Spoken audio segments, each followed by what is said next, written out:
जो सुमिरत सिद्धि होई गणनायक करिबर बदन करहु अनुग्रह सोई बुद्धि राशि शुभ गुण सदना बंदहु गुरु पद पदुम परागा सुरुचि सुवास सरस अनुरागा मंगल भवन अमंगल हारी उमा सहित जेहि जपत पुरारी सुमिर शिवा शिव पाई पसाऊं बरनऊ राम चरित चित चाऊं पानी ग्रहण जब कीन महेशा यह से तब सकल सुरेशा खमन सुखाज कठिन जग माही जो नहीं होई तात तुम पाही राम काज लगी तब अवतारा सुनता ही भयं पर्वताकारा। हे महादेव इस जगत बाबा जीवन बाबा न कोई कार्य कठिन है नहीं कोई कार्य संभव मैया सारे कार्य सरल और संभव हो जाते हैं बाबा अगर आपकी कृपा हो जाए। तो भगवान से सनकादिक ऋषि आदि मिलने आए अपने ही कर्मों का फल देखने आए। लगाव और प्रेम ऐसी चीज है कि न समय देखती है न परिस्थिति न दुर्दशा न दशा और जो जितना बड़ा है अगर उसके अंदर लगाव उत्पन्न हो जाए प्रेम उत्पन्न हो जाए वह उतना ही पागल हो जाता है। सनकादिक ऋषि भगवान से अकेले में मिलना चाहते हो और अकेले में भगवान सबसे मिलते भी नहीं। पुण्य के पुंज है उसके बाद भी भगवान अकेले में नहीं मिले। हाँ पूरे दरबार में एक साथ तो नहीं मिले लेकिन हनुमान जी महाराज और तीनों भाइयों के साथ उपवन देखने के बहाने प्रभु गए और सनकादिक ऋषि भगवान को ढूंढते ढूंढते चले आए। प्रभु श्री राम ने भक्ति पूर्वक प्रेम में विवल होकर के अपना पीतांबर जमीन पे बिछा दिया और महाराज को आसन दिया कि महाराज अब बैठिए। छोटे छोटे बालक के स्वरूप हैं ऋषि। ऋषि मुनि तो वैसे ही उनके अंदर अद्भुत तेज होता है लेकिन बाल स्वरूप में अगर ऋषि आए तो और कितना तेज होगा। बहुत लोग तो पहचान भी ना पाए कि यह सनकादिक ऋषि है जिनकी पहुंच वैकुंठ तक है ज्ञान से परिपूर्ण है।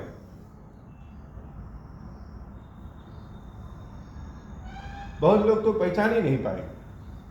भगवान ने पीतांबर बिछा करके बैठाया देखी राम मुनि आवत हरषि दंडवत कीन स्वागत पूछ पीत पट प्रभु बैठन तह दीन।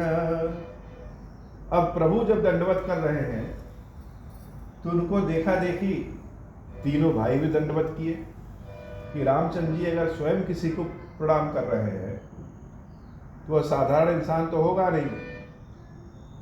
भगवान शंकर जब वनवास काल में लीलावश श्री रामचंद्र जी देवी जानकी को ढूंढ रहे थे तो भगवान शंकर जब नंदी पर सवार होकर के सती मैया के साथ जा रहे तो धीरे से प्रणाम कर दिया। तो माता जी सोची कि अगर स्वयं शिव जी किसी को प्रणाम कर रहे हैं वह साधारण इंसान तो होगा नहीं और अगर साधारण नहीं है स्वयं ब्रह्म है तो इस तरीके से मनुष्यों की भांति क्यों विचलित है और अगर मनुष्यों के भांति विचलित है तो स्वयं जो ईश्वर है उसने प्रणाम क्यों किया।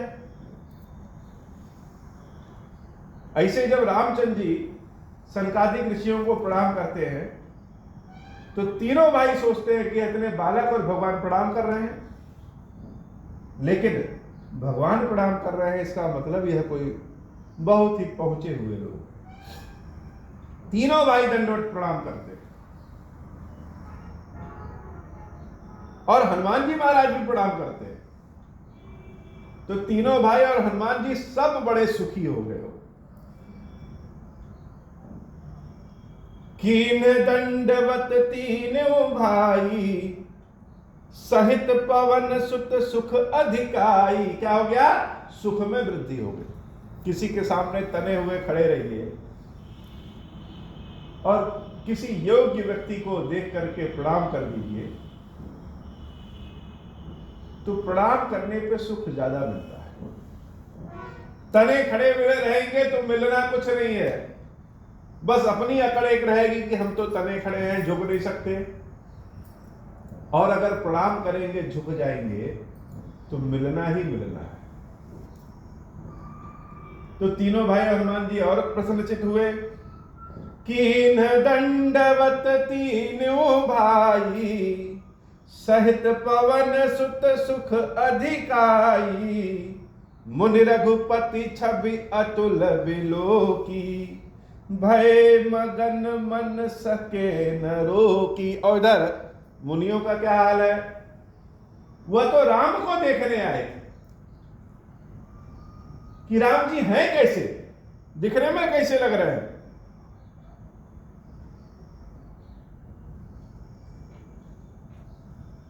सनकादिक ऋषि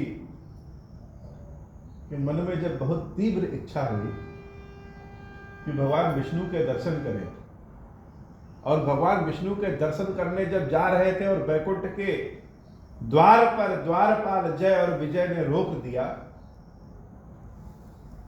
तो क्रोधित हो गए। भगवान कृष्ण गीता में कहते हैं कि अगर काम पूरा न हो तो क्रोध उत्पन्न हो जाता है, और जब क्रोध उत्पन्न होगा तो वह विवेक को खा जाता है।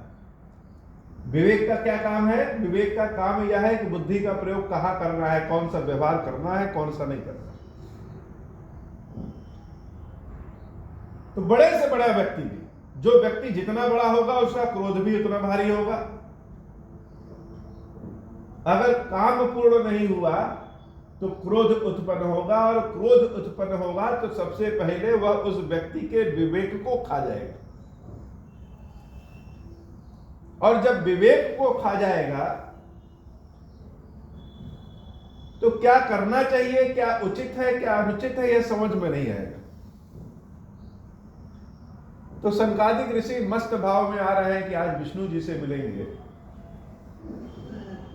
उड़ते हुए जा रहे हैं, उनकी पहुंच कितनी है, वैकुंठ लोक तक शरीर से पहुंच जाते हैं उड़ते हुए।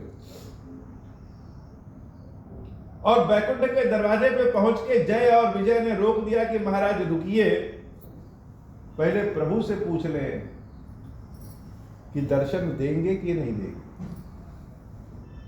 एकदम से क्रोधित हो गए ऋषि, और जैसे ही क्रोधित हुए तैसे उनका विवेक उस क्रोध ने खा लिया। सोचने समझने की शक्ति खत्म, और क्रोध के भाव में आकर के उन्होंने जय और विजय को कह दिया कि तुमने मेरे प्रेम में अवरोध उत्पन्न करके राक्षसी कार्य किया है,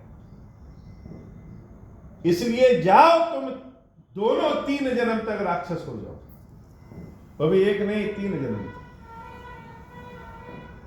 अगर आसमान से एक बहुत बड़ा पहाड़ अगर जमीन पे गिरा दे तो पहाड़ को तो दंड मिला ही टूटने का, लेकिन जब वह जमीन पे गिरेगा तो जमीन पे जितने लोग हैं वह कितने प्रभावित होंगे, कितनों को दंड मिलेगा, इसकी कोई गणना नहीं।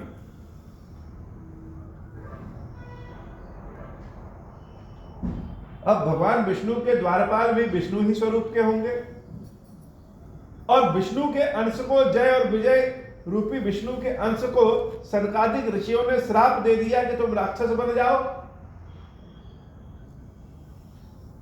तो मुख्य शक्ति जिसके हाथ में है, और जब वह राक्षसी कर्तव्य करने लगेगा तो सबसे पहले परेशान जितने भी साधु संत भगवान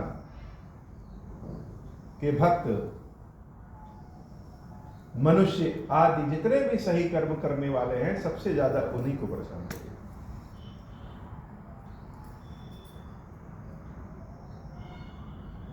अब उनको परेशान करेगा, उनकी रक्षा करने के लिए भगवान विष्णु को स्वयं अवतार लेना पड़ा। अवतार लेने से अपने भक्तों की भी रक्षा करेंगे लीला भी करेंगे, और जो जय और विजय राक्षस हुए हैं वह मेरे ही हाथों से उनका उद्धार होगा।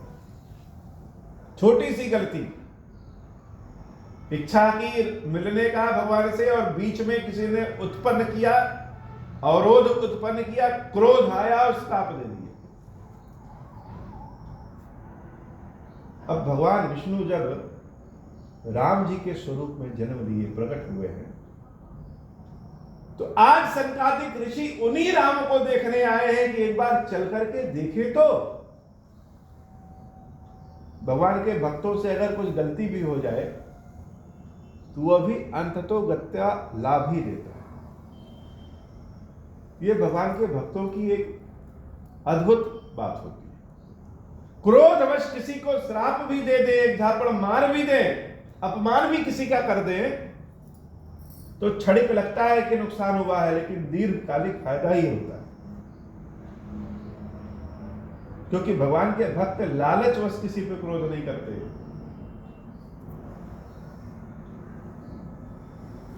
धूर्ततावश किसी पे क्रोध नहीं करते। उनके मन में एकाएक आया और उन्होंने निकाल दिया।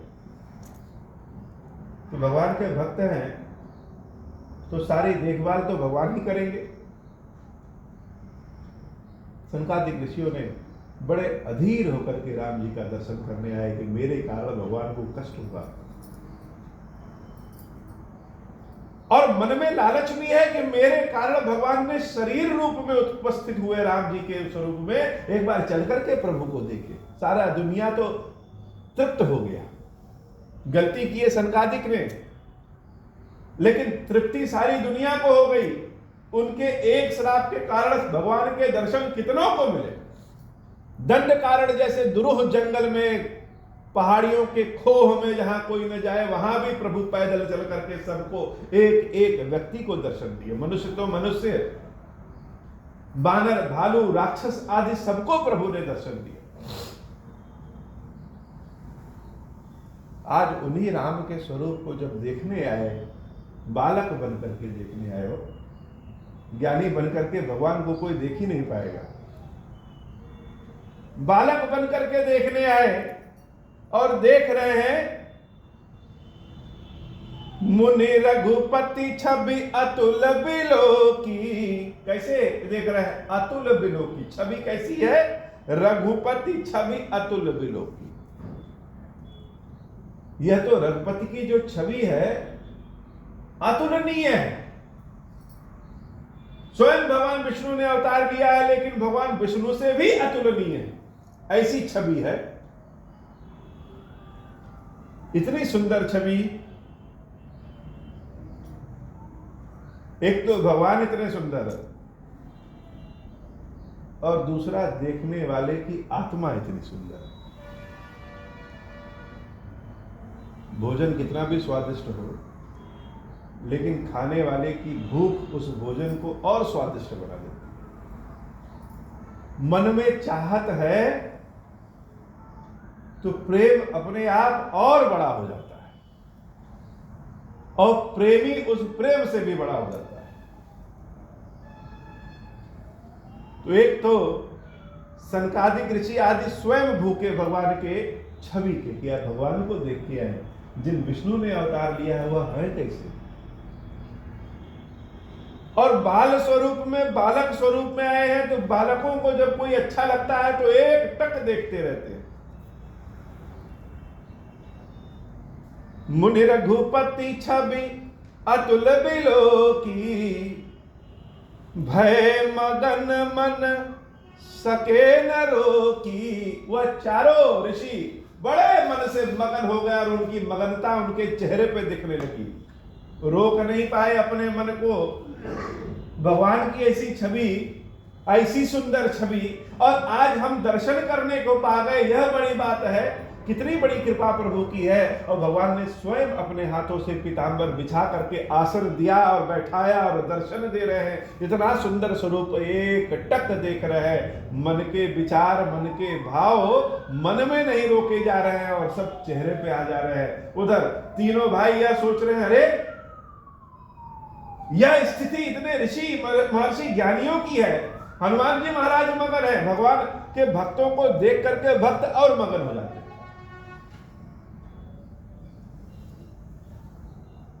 सनकादिक ऋषि बड़े आनंद में, व्यसन है, प्रेम का व्यसन है उनको, और सामने वह चीज है जिस चीज की इच्छा है, जिस चीज की कल्पना किए थे कभी, कल्पना जब साकार होती है तो प्रेम और बढ़ जाता है। एक है कल्पेश्वर महादेव। कल्पेश्वर महादेव का मतलब मन में कल्पना जो आती है, उस कल्पना को साकार कराने वाले महादेव का जो स्वरूप है वह कल्पेश्वर महादेव। बिना कल्पना के कुछ हो ही नहीं सकता। बड़े बड़े साइंटिस्ट भी यह कल्पना करते हैं कि करोड़ों प्रकाश वर्ष बृहस्पति ग्रह कैसा होगा, वह ग्रह कैसा होगा, आकाश कैसा होगा, और कल्पना पे प्रयोग करते करते करते करते पहुंच भी जाते हैं। हम सब अपने जीवन की कल्पना करते हैं और मन में जैसी कल्पना करेंगे वैसा ही व्यवहार होगा, और जैसा व्यवहार होगा वैसा ही कार्य होगा। जब अपने मन में हम हमेशा नकारात्मक विचारते रहते हो, यह गड़बड़ हो गया, वह गड़बड़ हो गया, वह गड़बड़ हो गया, अब कैसे जीवन चलेगा, आगे कैसे चलेगा, जेब भी खाली, हाथ भी खाली, अवस्था भी नहीं है, शरीर में ताकत भी नहीं है, बुद्धि भी नहीं है, कोई कार्य भी नहीं कर सकते। जितना नकारात्मक मन में सोचेंगे वैसा ही अपने आस पास घटित होने लगेगा। और विशेषकर भगवान के भक्तों, भगवान के सेवकों को यह विचार करने योग्य बात है, मन में नकारात्मकता न ले आए। जो प्रभु के समीप है, पास है, एन केन प्रकारेण भगवान से जुड़ा है, वह मन में जो विचार ज्यादातर करेगा वह विचार साकार होने लगता है। तो विचार क्या करना है? छोटा बच्चा है, उसको चॉकलेट खाने का मन है, आइसक्रीम खाने का मन है, वह चॉकलेट और आइसक्रीम खाने की इच्छा प्रकट करेगा।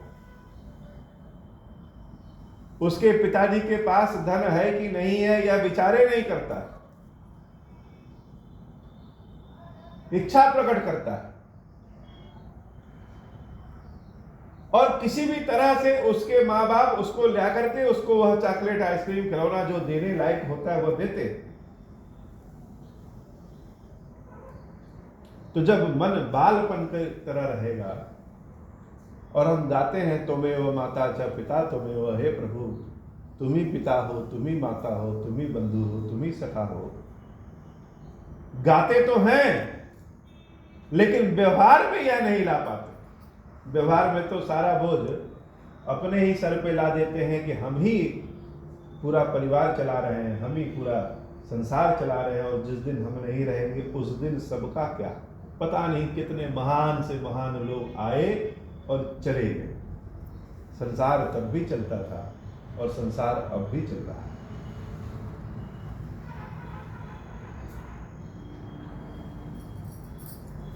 तो कल्पेश्वर महादेव कल्पनाओं को साकार करते हैं। कल्पना में महादेव जी आते थे कि कोई एक मंदिर रहे, कोई एक शिवलिंग है जिनकी स्थापना है और उनकी सेवा कर रहे हैं। वह कल्पना 15 साल से होती हुई कल्पना बहुत तेजी से जब अपने साकार स्वरूप में आती है तो खीरेश्वर महादेव जी का मंदिर बनता है। अब जिसकी कल्पना में भगवान आए, जिसके पेट से कोई बच्चा जन्म लेता है, वही उसका स्वभाव ज्यादातर जानता। तो जिसकी कल्पना में भगवान आए,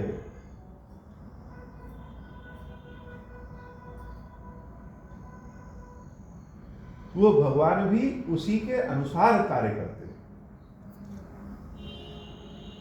मूर्ति बनाने वाले अपनी मन की कल्पना के अनुसार मूर्ति बनाता है। भगवान नहीं कहते हैं कि हमको ऐसे बनना है, वह तो कल्पना करने वाले के अनुसार मूर्ति बन जाते हैं। तो कल्पेश्वर महादेव की कृपा जब आ जाती है तो कल्पना साकार होने लगती है। तो महादेव जी आए और कल्पना यही थी कि पहले महादेव जी स्थापित होंगे, मंदिर कैसा होगा, पूरब दिशा की ओर होगा कि पश्चिम दिशा की ओर होगा, कि छोटा होगा कि बड़ा होगा,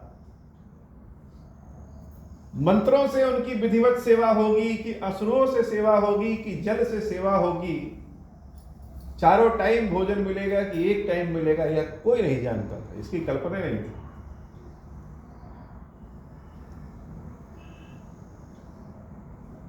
तो बालक जब संतान जब जन्म ले लेती है तो संतान के बहुत लोग हितैषी हो जाते हैं, बहुत सारे रिश्ते हो जाएंगे। पिता के रिश्ते, मौसी के रिश्ते, मामा के रिश्ते, चाचा के रिश्ते, चाची के रिश्ते, बंधुओं के रिश्ते, पूरे समाज के रिश्ते हो जाते हैं।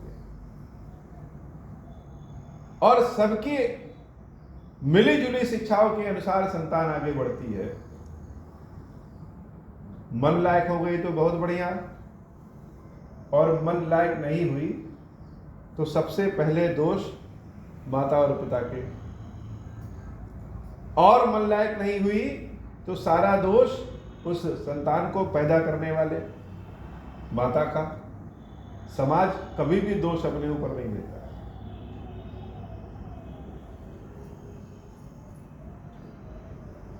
तो कल्पेश्वर महादेव ने ऐसी कृपा की कि क्षीरेश्वर महादेव क्षीरेश्वर स्वरूप में और भी बहुत स्वरूप में साक्षात प्रकट हो गए हो।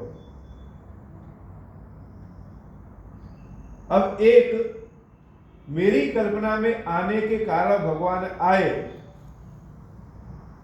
लेकिन लाभ अकेले सिर्फ मुझे थोड़ी, सबको है। सनकादिक ऋषियों के श्राप के कारण राम आए, लेकिन लाभ पूरे संसार को मिला, देवताओं को भी मिला। कोई कह दे कि हे महाराज, ना आप श्राप दिए होते, न जय विजय रावण बने होते, ना देवता परेशान हुए होते, ना भगवान को कष्ट होता। बाकी तो सब प्रभु के साथ हैं। सनकादिक ऋषि बेचारे किनारे हैं, घूम रहे हैं चारों ओर। आज भगवान की इच्छा, दर्शन करने की इच्छा हुई अकेले में तो उपवन में चले गए। तो महादेव जी की सेवा में बहुत लोग लगे। न कोई यहां नौकर है, न कोई यहां पंडित है, न कोई यहां मालिक है, सब अपनी अपनी सेवा कर रहे हैं। झाड़ू लगाने वाला भी उतना ही पुण्य प्राप्त कर रहा है जितना श्रृंगार करने वाला है। श्रृंगार करने वाला भी उतना ही पुण्य प्राप्त कर रहा है जितना बाबा को कथा सुनाने वाला है। बाबा को कथा सुनाने वाला भी उतना ही पुण्य प्राप्त कर रहा है जितना बाबा के आसपास घूमने वाले। सबकी अपनी अपनी ड्यूटी, और सबको भगवान ने ड्यूटी दिया। अगर किसी को ड्यूटी से बाहर निकाल रहे हैं, वह प्रभु की इच्छा है।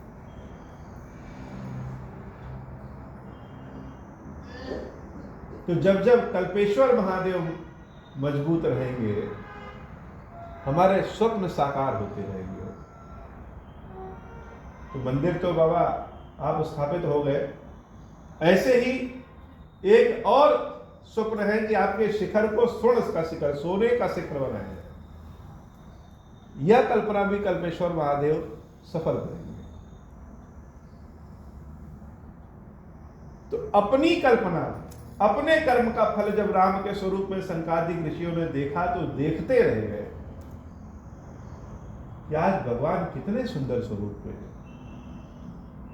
मन मगन हो गया, मन के भाव रोके नहीं रुकते, चेहरे पे आ जा रहे हैं। और प्रभु का स्वरूप श्यामल गात सरोरुह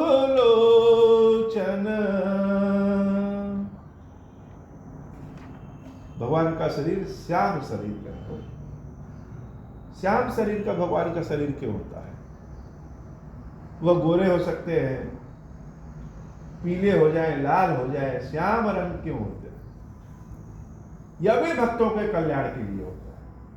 आसमान हमको श्याम रंग का दिखता है और ऊपर जाए तो और वर्ण कृष्ण वर्ण का हो जाएगा और सबको समेटे हुए हैं। भगवान सबको समेटे रहते हैं, इसलिए श्याम रंग के। भगवान शंकर का अक्ष रामचंद्र जी के है, रामचंद्र जी का शरीर ही भगवान शंकर का शरीर है, इसलिए श्याम रंग के। और भगवान की आंखें सरोरुह लोचन, जीवन और मरण के चक्र को छुड़ाने वाली। राम जी की जो आंख है बड़ी गंभीर है, जिस पे दृष्टि उनकी पड़ जाए और जिसकी दृष्टि में राम आ जाए, जीवन और मरण के चक्र को ही छुड़ा देती, विष्णु बना देती। श्यामल गात सरोरुह लोचन, सुंदरता मंदिर भवमोचन।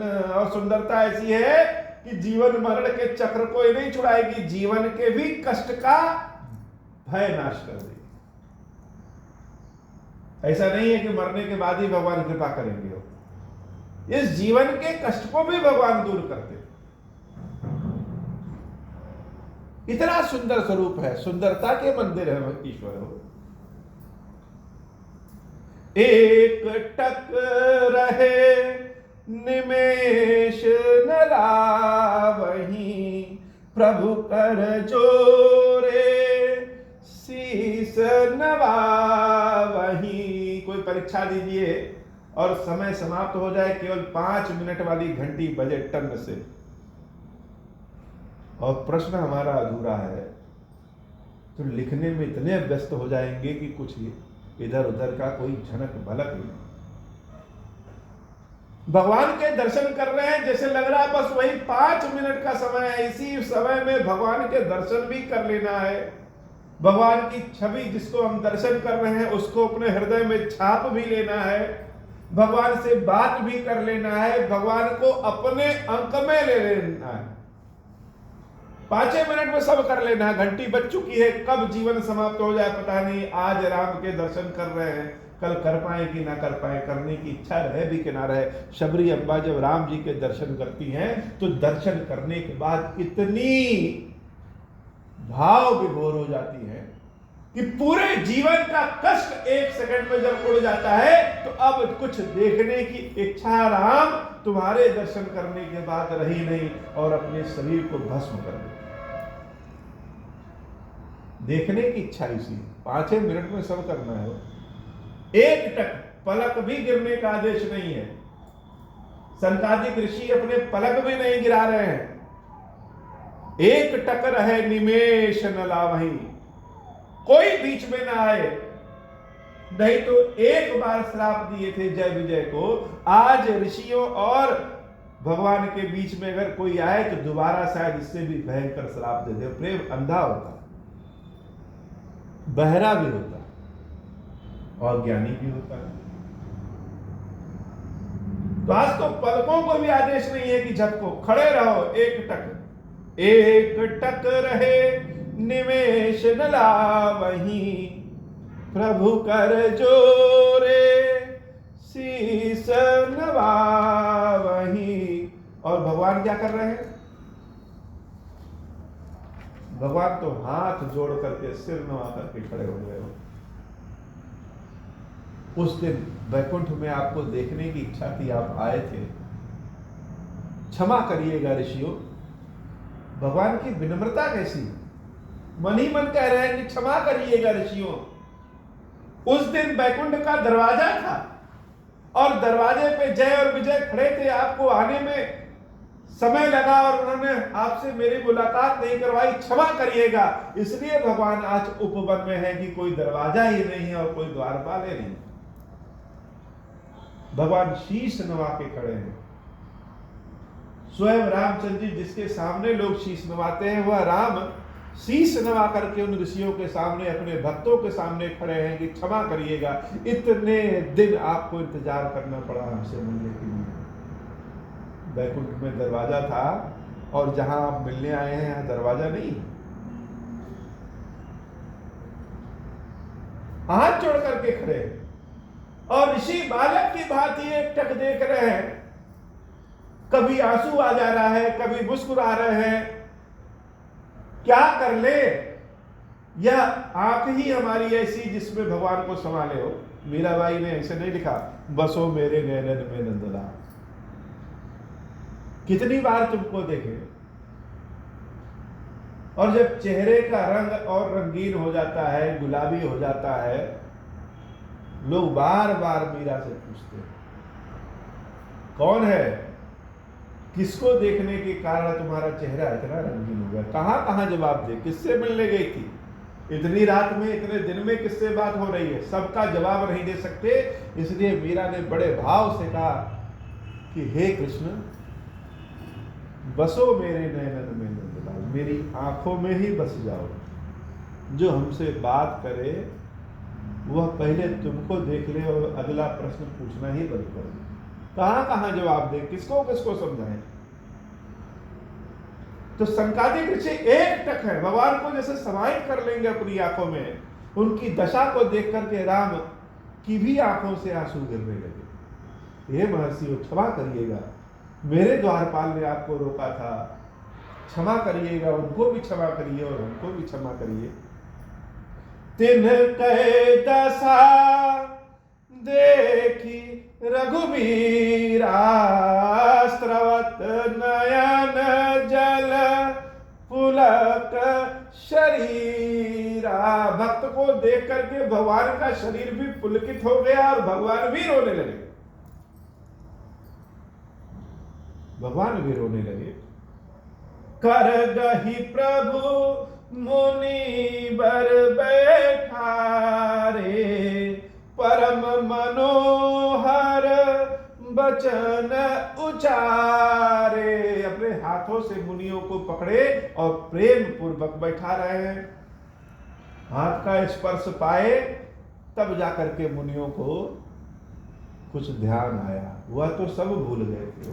भगवान सबके सामने हाथ से कंधे पे उनके रख करके बैठा रहे हैं। सबको लग रहा है प्रभु बैठा रहे हैं। भगवान तो अपने स्पर्श दे रहे हैं। बिना स्पर्श के कौन सा प्रेम।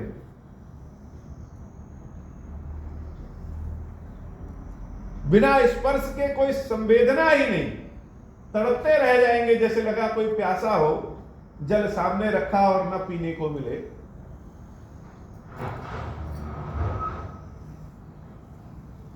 बिना स्पर्श से कोई प्रेम नहीं।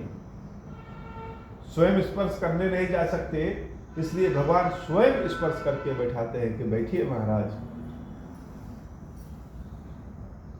माया रूपी संसार में है, बैठिए। प्रभु भी रो रहे हैं, भक्त भी रो रहे हैं। और भक्त ऐसे हैं कुछ बोल नहीं सकते, बड़े ज्ञानी हैं, लेकिन सारा ज्ञान प्रेम के आगे समाप्त हो जाता है। कुछ नहीं बोल रहे। बोल कौन रहा है? अभी तक तो भगवान जब भक्तों को दर्शन देते थे तो भक्त बोलता रहता था और भगवान चुप रहते थे। भक्त कहे भगवान ऐसा करिए कि मेरी मृत्यु ही ना हो। हे भगवान ऐसा वरदान दीजिए कि हमसे ज्यादा बलि कोई संसार में ना हो। हे भगवान ऐसा वरदान दीजिए कि हमारे पास अतुलित धन और बल हो। सब भक्त बोलते थे और भगवान से इतने बोले ठीक है जाओ हो जाए। आज ऐसे भक्त आए हैं कि बोल ही नहीं रहे हैं, एक टक बस देखी जा रहे हैं, किस लिए आए हैं, क्यों आए हैं, कब जाएंगे और फिर कब आएंगे, क्या चाहते हैं, कुछ नहीं बोल रहे हैं। स्वयं प्रभु को अपनी ओर से बोलना पड़ रहा है। आज धान्य में सुनहु मुनीसा, तुम्हारे दरस जाहि अब खीसा। बड़े भाग पाइब सतसंगा, बिनहि प्रयास होहि भवभंगा। स्वयं भगवान बोल रहे हैं। आज भक्त तो कुछ बोल ही नहीं रहा है कि भगवान का दर्शन करके उनको अच्छा लगा कि बुरा लगा। स्वयं राम कह रहे हैं कि हे मुनियों, आज धन्य मैं सुनहु मुनीसा, आज हम धन्य हुए, आपके दर्शन करके हम धन्य हुए। आप हमारा दर्शन करने आए पता नहीं, लेकिन आपके दर्शन करके स्वयं राम जी धन्य हो गए। क्यों? तुम्हारे दर्श जाहि अग खीसा। मुनियों, आपका दर्शन करने से पाप नष्ट हो जाए। राम अगर कह रहे हैं कि पाप नष्ट हो जाए, कौन सा पाप? तो भगवान कह रहे हैं उस दिन आप आए बैकुंठ में मिलने और हम नहीं मिले, आपका अपमान हुआ, वह जो पाप हुआ उस पाप के फल के नाते हमने अवतार लिया। बिना दर्शन किए वह पाप नष्ट नहीं होगा। आज आपके दर्शन कर लिए तो पाप नष्ट हो गया। और बड़े भाग्य से, जब किसी का पुण्य बहुत प्रबल होता है, भाग्य बहुत अच्छा होता है, आशीर्वाद पुरखों का होता है, गुरुओं का होता है, तब सत्संग मिलता है। बड़े भाग पाइब सत्संगा। आज आप चारों आए हैं, बड़े भाग्य से सत्संग मिलेगा और हमारे भी भाग्य जागृत हो जाएंगे। बिना ही प्रयास हो ही भवभंगा। बिना प्रयास के जन्म और मृत्यु का चक्र भंग हो जाता है सत्संग से। कष्ट क्यों है? क्योंकि जीवन है। तो जीवन ही ना हो, जन्म ही ना लेना पड़े तो कष्ट ही नहीं। तो हे मुनियों, आपके आशीर्वाद से जीवन और मरण का चक्र अपने आप भंग हो जाता है। कमजोरी से बहुत बीमारी हो जाती है, और अगर शरीर बलिष्ठ है तो बीमारी शरीर में घुसते ही मर जाती है। तो पाप और पुण्य तो चलता रहता है, लेकिन अगर पुण्य बलिष्ठ है तो पाप कभी कुछ बिगाड़ भी नहीं सकता है, और सत्संग से पुण्य बलिष्ठ होता है। ऋषियों के, गुरुओं के आशीर्वाद से, उनके दर्शन से पुण्य बलिष्ठ होता है। भगवान शंकर की कृपा से, उनके दर्शन से, उनके स्पर्श से पुण्य बलिष्ठ होता है। भगवान शंकर के जो सेवक हैं, इसीलिए कभी उनका दीर्घकालिक नुकसान नहीं होता। क्षणिक लग गया, ऊंच नीच चलता रहता है, लेकिन अंततो गत्वा वह भगवान शंकर के सेवक हैं, उनके भक्त हैं। तो भगवान शंकर के सेवकों को न इंद्र का वज्र जला सकता है और न ही भगवान का कोई अस्त्र काट सकता है। वो पत्थरों को भी, पहाड़ों को भी चीर दें और न करने वाले असंभव कार्य को ही भगवान शंकर के भक्त उनकी कृपा से कर देते हैं। तो राम जी कह रहे हैं सर, जीवन मरण का चक्र भंग होता है, जीवन का कष्ट दूर होता है सत्संग से और आपके दर्शन से। संत संग अपवर्ग कर, कामी भव कर पंथ, कहाई संत कवि कोविद, श्रुति पुराण सदग्रंथ, मंगल भवन अमंगल हारी, उमा सहित जेहि जपत पुरारी। मंगल भवन अमंगल हारी, उमा सहित जेहि जपत पुरारी। मंगल भवन अमंगल हारी, उमा सहित जेहि जपत पुरारी। बोले श्री खीरेश्वर महादेव जी, खीरेश्वरी मैया जी की सदाही जय हो। हे बाबा, आज की कथा इतनी ही। श्री खीरेश्वर महादेव जी, खीरेश्वरी मैया जी हम सबके ऊपर कृपा करिए। अब हूँ प्रसन्न प्रभु मोह पर, नाथ दीन पर नेहू, निज पद भगति देहु प्रभु, पुनि दूसर बर देहू।